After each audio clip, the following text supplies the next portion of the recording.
gördük. Xüsusən də Birləşmiş Ərəb Əmirliyi bir kritik qərar verdi. OPEC-dən çıxdı. OPEC-dən çıxmasından sonra Körfəz ölkələri arasında fikir ayrılığı dərinləşdi. Belə ki, Körfəz regionunda balans yenidən dəyişib. Birləşmiş Ərəb Əmirlikləri ilə Səudiyyə Ərəbistanı arasında uzun illər davam edən strateji tərəfdaşlıq açıq bir rəqabətə çevrilir. Neft siyasəti və regional münaqişələr bu iki güc mərkəzi arasında fikir ayrılıqlarını daha da dərinləşdirib.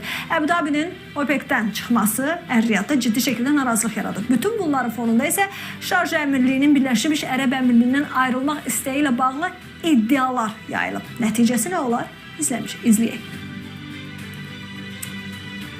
Ərəbistan yarımadasında gərginlik artır. OPEC-dən çıxan Birləşmiş Ərəb Əmirlikləri Səudiyyə Ərəbistanı ilə arasındakı uçurumu dərinləşdirdi. Onsuz da mürəkkəb olan münasibətlər ABŞ-İran-İsrail müharibəsindən sonra daha da gərginləşdi. Əbu-Dabi gələcəkdə daha çox neft satmağı planlaşdırır. Bu səbəbdən Birləşmiş Ərəb Əmirlikləri Ər-Riyadın müəyyən etdiyi OPEC kvotaları ilə razılaşmır. Xarici nəşrlər bu vəziyyəti qarışıq boşanma kimi şərh eləyir. Yaxın Şərqin biznes və maliyyə mərkəzləri olmaq istəyən tərəfləri ABŞ-də meydanda tək qoyub. İddialara görə dövlət katibi Marco Rubio Vaşinqtonun bu münaqişədə tərəf tutmayacağını deyib. Ağ Evin bu yanaşması səbəbindən regionun neftdən asılı olmayan gələcəyi ciddi zərbə alıb. Prezident Donald Trump'ın Körfəzə etdiyi səfərdən cəmi bir il sonra belə gərginliyin yaşanması tərəflər arasındakı sabitliyi təhlükə altına salıb. Eyni zamanda Vaşinqtonun trilyonlarla dollarlıq investisiya vədləri sual altına düşüb. Çünki İranın dronlarla bu ölkələrə zərbə indirə bildiyini göstərməsindən sonra heç bir dövlət bura 20 milyard dollarlıq data mərkəzləri tikməyə tələsmir. Körfəz liderləri uzun illər Dubay modelini mükəmməlləşdirmişdilər. Lakin İranın lüks hotellərə və hava limanlarına hücumları bu layihəni sarsıttı.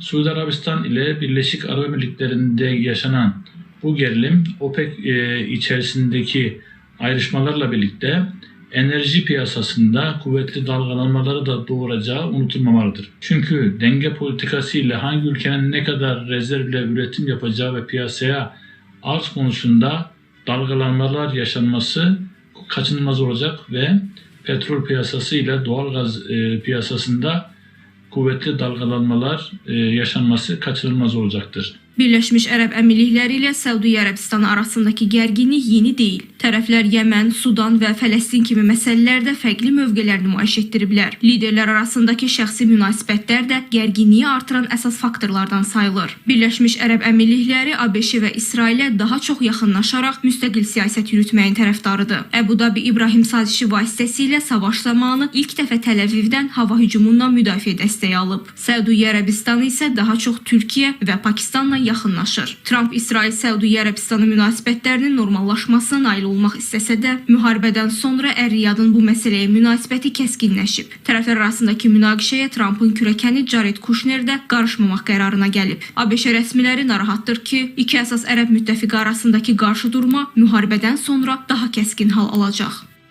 Bu savaş sırasında Amerika'nın Körfez ülkelerini koruyamamasından kaynaklanan bir sebeple Körfez ülkeleri bir yol ayrımına doğru gitmek zorunda kaldı. Mesela Yemen'de İsrail ile beraber hareket ettiği için ciddi bir şekilde kayıp yaşadı. Somali'de mesela Somaliland'i tanıyan İsrail ile beraber bir ülke olarak çok ciddi bir şekilde marjinalize edildi. Sudan'da benzer sıkıntıyı yaşadı. Libya'da benzer sıkıntıları yaşadı. Kendisi Amerika, İsrail, Yunanistan, Hindistan ittifakı içerisindeki yerini muhkemleştirecek gibi görünmektedir. Münasibətlərin pozulması fonunda Şarjə Əmirliyinin Birləşmiş Ərəb Əmirliklərindən ayrılacağı iddiası gündəmə gəlib. Çünki sözü gedən əmirliyin Səudiyyə Ərəbistanı ilə yaxın əlaqələri var. Səudiyyə investorları Şarjada sənaye və daşınmaz əmlak sektorunda iştirak edirlər. Bu ərazi Birləşmiş Ərəb Əmirliklərinin 3-cü ən böyük əmirliyidir. Dubay və Əbu-Dabinin kölgəsində qalsa da, strateji, iqtisadi və geosiyasi baxımdan əhəmiyyətli rol oynayır. Şarjə ən konservativ və mədəniyyət yönümlü əmirlik sayılır. Həm Fars, həm də Oman körfəzinə çıxışı var. Bu onu iki dəniz hövzəsinə çıxışı olan yeganə əmirliklərdən biri eləyir. Eyni zamanda Hörmüz boğazındakı risklərə qarşı alternativ çıxış sayıla bilər. Həmçinin əmirlikdəki limanlar da körfəz daxilindən keçmədən logistika imkanına sahibdir.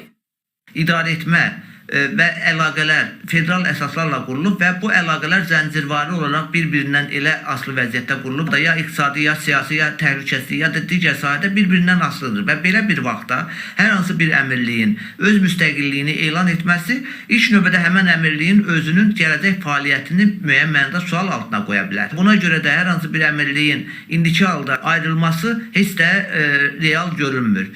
Ola bilər ki, Şarja əmirliyinə muxtariyyat səviyyəsində daha artıq səlahiyyət verilsin. Birləşmiş Ərəb Əmirliklərinin OPEC-dən çıxmasının Ər-Riyadın kölgəsindən xilas olmaq istəyi ilə şərh edilir. Bu isə Səudiyyə Ərəbistanının bölgədəki liderliyini sual altına salır. Həm də tərəflərin İranla bağlı fikir ayrılıqları da diqqət çəkir. Birləşmiş Ərəb Əmirlikləri əvvəllər müharibəyə qarşı çıxsa da, sonradan Tehranın regionda güclənməməsinə çalışıb. Səudiyyə Ərəbistanı isə əksinə, iqtisadi böhranın tezliklə bitməsinin tərəfdarıdır. Analitiklərin fikrincə, iqtisadi böhran körfəz üçün sadəcə müvəqqəti şokdur. Şarjanın isə Birləşmiş Ərəb Əmirliklərindən ayrılması iddiası qeyri-müəyyəndir. Çünki federal əsaslarda belə halın yaşanması mümkün deyil.